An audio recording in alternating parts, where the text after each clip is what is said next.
sommes le 26 mars, hommage aux martyrs de 1991. Bonjour et bienvenue. À l'occasion de la célébration des événements de mars 91, le président de la République, John Kounda Traoré, s'adresse à la nation, une adresse solennelle que je vous propose de suivre à présent.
Mes chers compatriotes, l'histoire des grandes nations offre toujours des jalons pour mesurer le chemin parcouru et ce qui reste à parcourir. Le 26 mars est une de ces dates repères depuis 22 ans, où, fille d'une rupture que personne n'avait souhaitée si violente, la longue quête de nos forces sociales pour le pluralisme a porté ses fruits. C'est cette quête qui est devenue ce que nous appelons désormais notre processus de démocratisation. Processus car il n'y a pas d'achèvement dans la démocratie, qui, comme tout idéal, est à poursuivre et à parfaire. Or, cet idéal, ce sont des hommes qui le poursuivent. Ils le poursuivent dans les limites de leurs attributs, de leurs connaissances et de leur époque. Eux qui ne sont ni au-dessus de l'erreur, ni au-dessus des contingences. D'ailleurs, nulle part, les projets de société ne se sont construits de manière linéaire. A fortiori, quand il s'agit d'élargir l'espace de liberté, de libérer les énergies créatrices, de rendre les citoyens égaux devant les opportunités et la loi, quand il s'agit de travailler à une société du mérite et œuvrer à l'épanouissement des gouvernés tout en leur assurant le pouvoir de choisir leurs dirigeants. Parce que c'était tout cela, le 26 mars 91. C'est tout cela la feuille de route de la Troisième République, née du combat et du sacrifice de nos plus anciens comme de nos jeunes. Je m'incline devant la mémoire de tous ceux et de toutes celles qui sont tombés avant et pendant les mois difficiles qui ont permis au peuple malien d'obtenir le changement réclamé. Mes chers compatriotes, en 22 ans d'exercice démocratique, si notre pays a connu des succès indéniables, il a eu aussi des bas. Il ne sert à rien de se le cacher, la politique de l'autruche ne menant qu'à l'impasse. Notre processus est perfectible.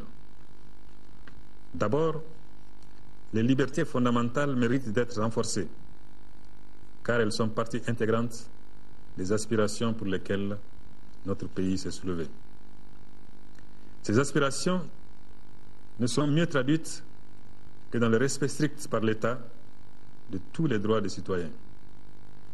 En retour, les citoyens ne confortent la démocratie que s'ils sont à la fois conscients et respectueux de leurs devoirs.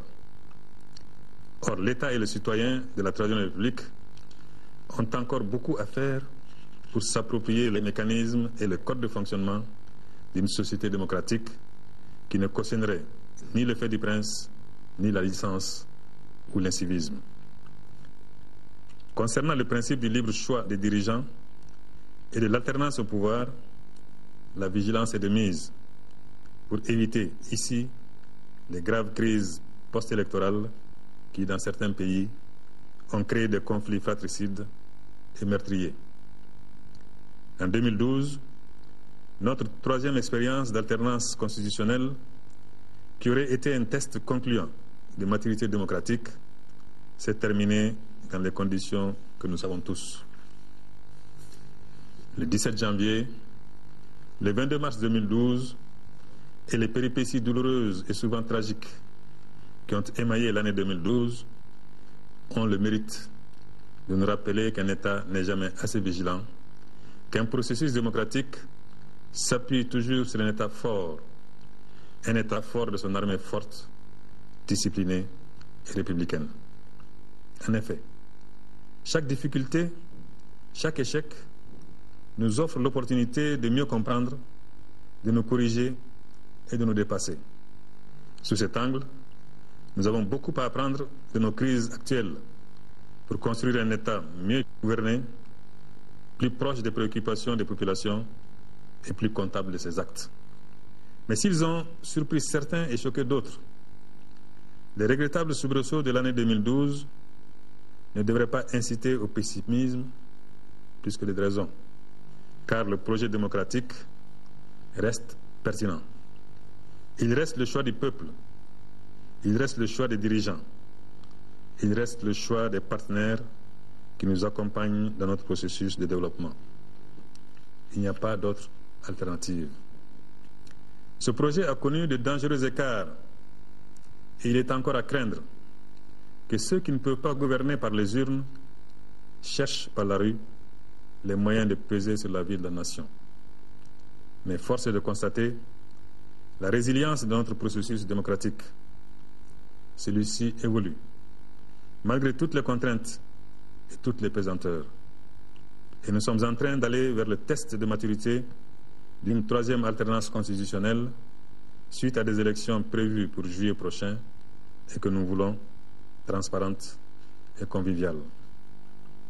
Je sais que nous en avons les moyens, car après 13 scrutins en 21 ans, soit un référendum, 4 élections présidentielles, 4 élections législatives et 4 élections municipales, le peuple malien a acquis le réflexe du vote. Et cela n'est pas un mince acquis. C'est de cet acquis que découle tout le reste.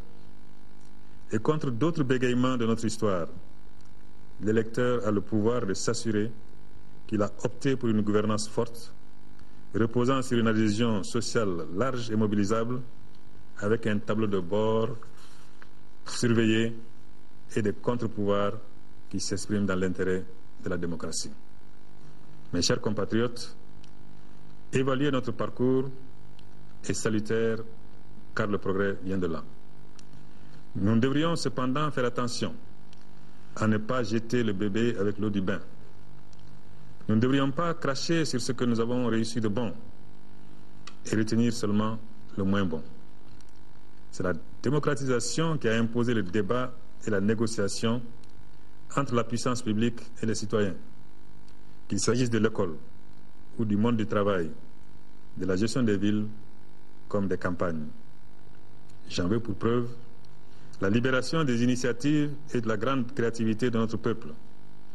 À cet égard, nous pouvons nous féliciter d'être devenue une société qui se bat pour les décisions affectant la vie des citoyens, soit de plus en plus participative.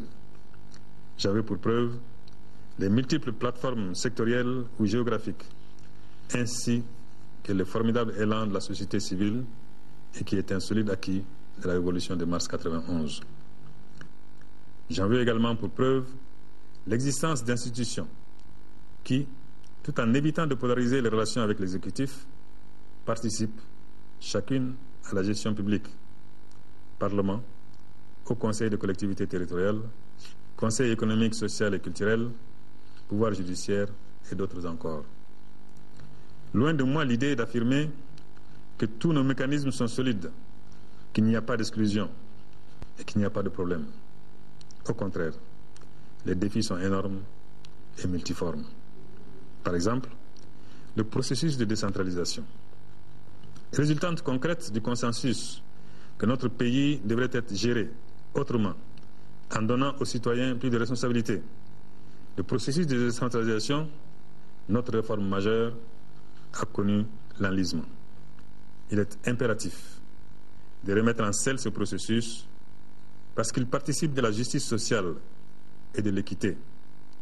Il participe du minimum démocratique et il est la réponse aujourd'hui aux revendications de demain. Il est surtout le moyen le plus efficace de protéger ce que ce pays a d'essentiel, sa belle diversité et sa mosaïque humaine, de Kidal à Sikasso, de Tombouctou à Kaï. Il est enfin le liant le plus efficace pour ressouder notre pays que certains de ses propres enfants n'hésitent pas à malmener, ce pays qui nous a tout donné et à qui nous devons tout. Les défis de la jeunesse et de la demande sociale ne sont pas des défis faciles à relever non plus. Et c'est là la mère de toutes nos batailles. Autant de défis qui conditionnent le devenir de la nation. La démocratie ne saurait être une finalité en soi, mais le moyen. Le raccourci pour une meilleure distribution des opportunités, une meilleure qualité de vie pour tous, un meilleur cadre de vie pour les citoyens. D'où l'impératif pour l'État de gérer de la manière la plus transparente les ressources d'un État qui est pauvre, même s'il peut être fier d'avoir enregistré pendant 2 décennies des taux de croissance économique positifs. Ces taux, nous le savons, doivent être mis en adéquation avec une croissance démographique qui est sans précédent et qui appelle plus d'écoles, plus d'emplois, plus de centres de santé, plus d'infrastructures de base, en somme. Là réside la force et la faiblesse du projet issu de mars 91, qui était après tout le frémissement de la jeunesse pour un printemps, son printemps, qu'elle attend et qu'il faudra bien lui donner. S'organiser et s'entendre pour l'aboutissement de cette expérience est possible, même s'il s'agit d'un travail de longue haleine. Mais c'était un cri en mars 91, c'est encore un cri en mars 2013. J'ai fait foi au Mali. Je demande à tous et à toutes de faire foi au Mali, qui peut tout réussir si ses enfants se donnent la main. Je voudrais pour terminer remercier et saluer notre armée nationale. Je voudrais saluer et remercier les Nations Unies, l'Union européenne. Je voudrais saluer et remercier la France de François Hollande, le Tchad d'Idriss Déby Itno, l'ensemble des pays de la CEDEAO et d'Afrique, dont les valeureux fils sont en train de mourir à nos côtés pour la paix et la sécurité dans le monde, pour le respect de l'homme dans ses droits et sa dignité, pour un monde démocratique, juste et solidaire. Je souhaite un anniversaire dans le recueillement, la communion et la résolution de mettre le Mali au-dessus de tout. Aux martyrs, je renouvelle la reconnaissance de la nation et à leurs familles toutes nos condoléances une fois de plus. Vive le Mali, un et indivisible. Vive la démocratie et que Dieu vous bénisse.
26 mars 1991, 26 mars 2003, la révolution démocratique et l'instauration du multipartisme au Mali à 22 ans. En ce jour anniversaire, le président de la République par intérim a procédé ce matin au dépôt d'une gerbe de fleurs au pied du monument des martyrs. Le 26 mars 2013 intervient dans un contexte particulier marqué par la crise politico-sécuritaire. C'est donc là le président de la République par intérim qui a procédé ce matin au dépôt d'une gerbe de fleurs au pied du monument des martyrs. Un 26 mars qui intervient dans un contexte particulier marqué par la crise politico-sécuritaire pour le chef de l'État. Les événements du 26 mars 1991 doivent servir de courage et de persévérance pour relever les défis actuels. C'était ce matin le président de la République par intérim, Dioncounda Traoré, qui a procédé au dépôt d'une gerbe de fleurs au pied du monument des martyrs. Le président de la République qui revient de Nouakchott où s'est tenue la 15e session des chefs d'État et de gouvernement de l'Organisation pour la mise en valeur du fleuve Sénégal. L'ancien Premier ministre guinéen Kabiné Komara est élu haut commissaire de l'OMVS. Son adjoint est le Malien Marima Tiandiara. Le président mauritanien devient ainsi président en exercice de l'organisation. Nos envoyés spéciaux sont Sori Ibrahim Kita et Aboubakar Traoré. L'OMVS, c'est un joyau entre les mains de nos 4 pays, à savoir la Guinée, le Sénégal, la Mauritanie et le Mali. C'est un joyau parce que ça permet de développer la coopération économique entre ces États, mais strictement sur la base de l'équité, c'est-à-dire qui investit plus à plus de bénéfices. Ceci étant, il comporte 3 ou même 4 volets. Il y a un volet énergie, il y a un volet transport, vous avez un volet hydro-agricole et il y a un volet développement social. Concernant l'énergie, vous savez, tous nos pays ont aujourd'hui des difficultés. Là où je parle, le Mali est en délestage, mais le Sénégal aussi. D'ailleurs, en dehors de notre zone, le Burkina Faso aussi, et même le Ghana, et même la Côte d'Ivoire, ces derniers temps ont délesté. Nous avons des problèmes criards d'électricité. C'est ce qui plaide vers le développement rapide de sources de production supplémentaires.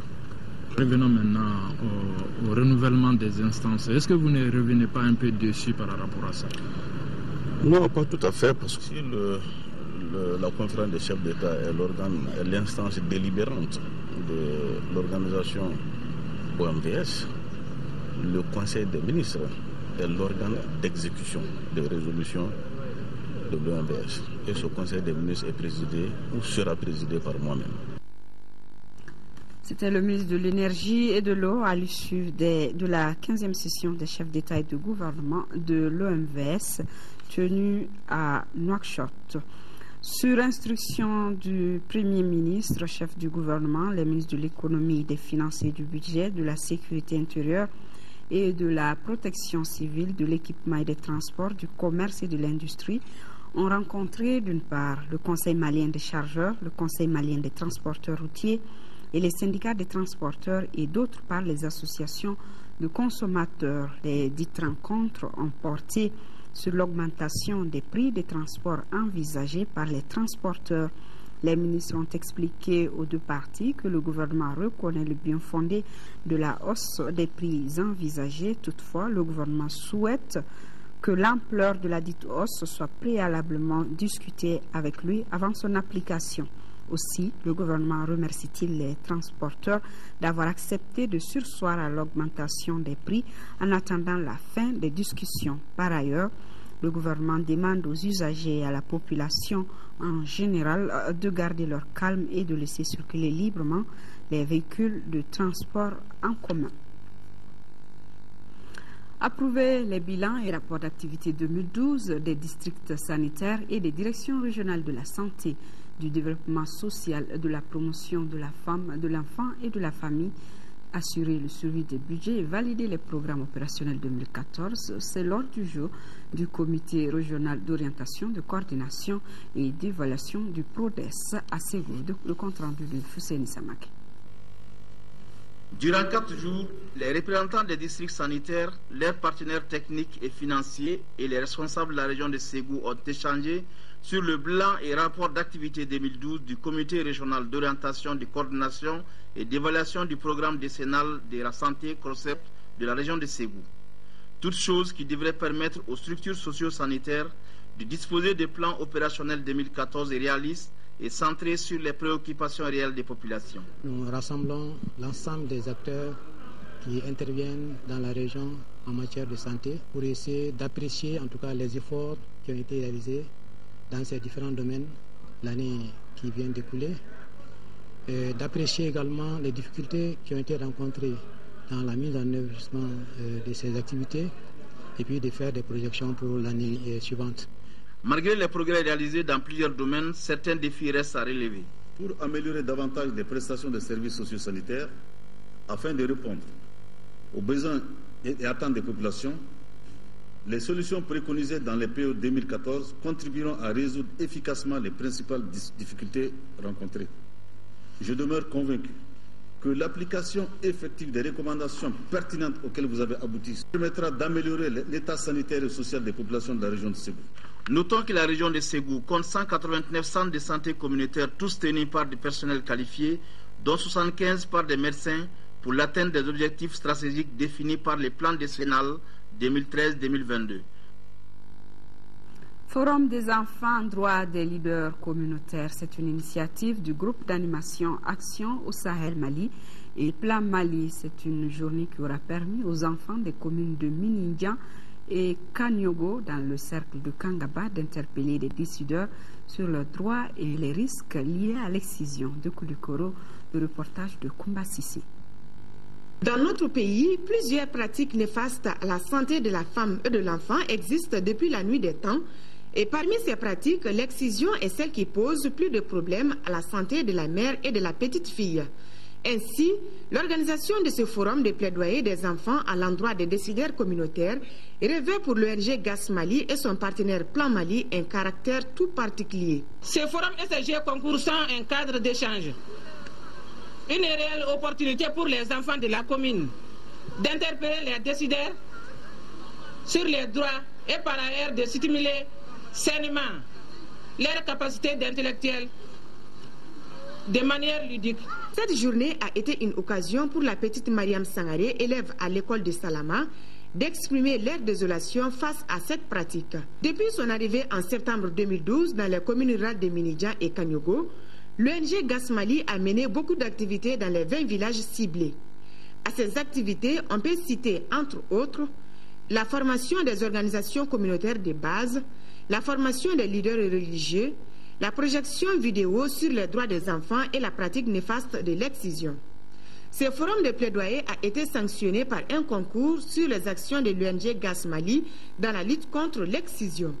Sur les 10 villages en compétition, l'ONG GAS Mali a remis des prix de consolation aux 5 meilleurs qui se sont distingués. Sport football CAN Junior Algérie 2013. Le Mali joue aujourd'hui face au Ghana, sa 4e demi-finale de championnat d'Afrique des Nations à Oran. Les juniors maliens préparent la rencontre avec la plus grande concentration selon nos envoyés spéciaux Ousmane Dao et Mamadou Sidibé. Oublier les rencontres de poule en tirant tous les enseignements pour faire face à cette demi-finale, tel est le mot d'ordre du groupe pour bien négocier la partie. Ma force, c'est le groupe. Mentalement, les jeunes sont préparés pour ça. C'est pas moi ma force, hein. C'est le groupe qui est ma force. Sur ce plan, ils sont prêts pour ça. Il n'y a pas de blessés, il n'y a rien. Notre premier objectif, c'est fini. L'adversaire du jour est d'un autre calibre par rapport aux équipes que nous avons rencontrées jusque-là, car habitués des grandes compétitions avec néanmoins ses forces et ses faiblesses. À cela ne tienne, la formation malienne mettra tout en œuvre pour faire plier le Ghana afin de jouer sa première finale dans la catégorie junior en dépit de la psychose des pertes de demi-finale que notre pays a l'habitude d'essuyer. Le Mali, c'est un grand pays. Les enfants ont besoin de les mettre en confiance, de les rassurer, de les motiver davantage, qui peuvent aller loin, on va. Voilà ce qui est clair. À présent, la balle est dans le camp des protégés de Moussa Keïta Dougoutigi, surtout que le soutien ne fera pas défaut à l'équipe ici en Algérie, comme c'est le cas depuis le début de ce tournoi. Soutien national également Ousmane Dao Zeglon, à qui nous souhaitons très bon courage.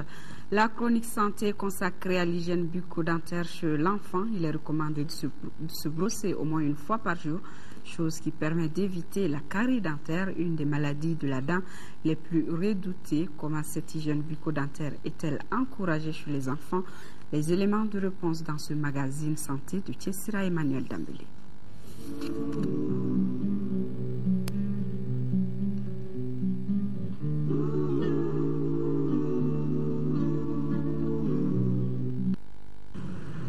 L'hygiène de la bouche et des dents n'est pas l'affaire des seuls adultes. Chez l'enfant, elle s'impose dès l'apparition des premières dents de lait qui peuvent aussi être victimes de caries.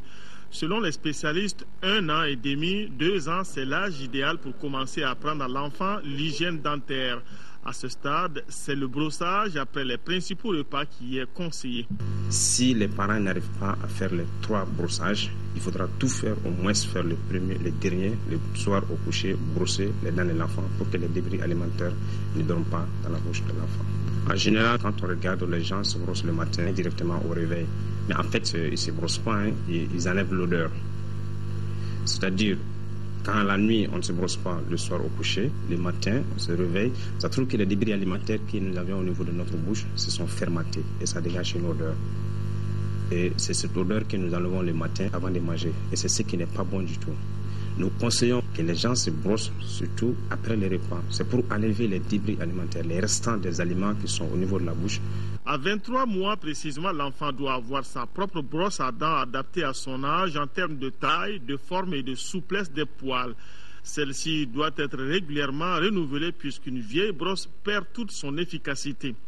Les enfants sont généralement friands de sucreries, un type d'aliment dont la consommation doit être modérée et accompagnée de mesures d'accompagnement pour diminuer les risques de caries dentaire. En gros, les aliments sucrés exposent l'enfant à développer plus la carie dentaire.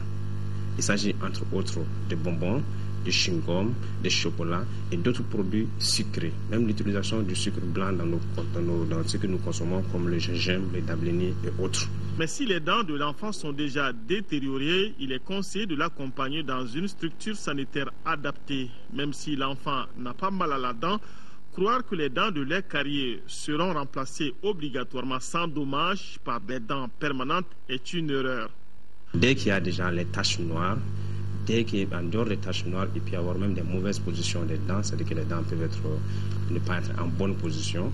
Tout ça, ce sont des pathologies, ou bien les dents même perdent d'autres colorations. L'enfant n'a pas mal en tant que tel, mais ça, c'est déjà des pathologies auxquelles il faut faire attention. Il est conseillé que les parents amènent les enfants, même avec ces différentes pathologies, sans douleur. Dans l'apprentissage, le jeune enfant ne sait pas cracher le dentifrice qu'il utilise. Il est donc conseillé de ne pas en mettre trop, pas plus que la taille d'un pois. Par ailleurs, il faut faire attention aux dentifrices contrefaits ou périmés. Même ceux qui ne le sont pas ne devraient pas être exposés au soleil pour garder toute leur efficacité.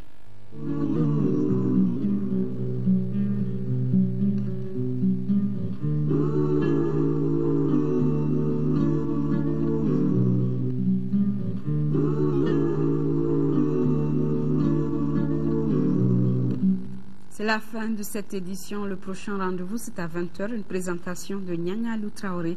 Je vous retrouve, s'il plaît, demain à 10h. D'ici là, merci de nous suivre et merci à nos téléspectateurs d'Afrique centrale.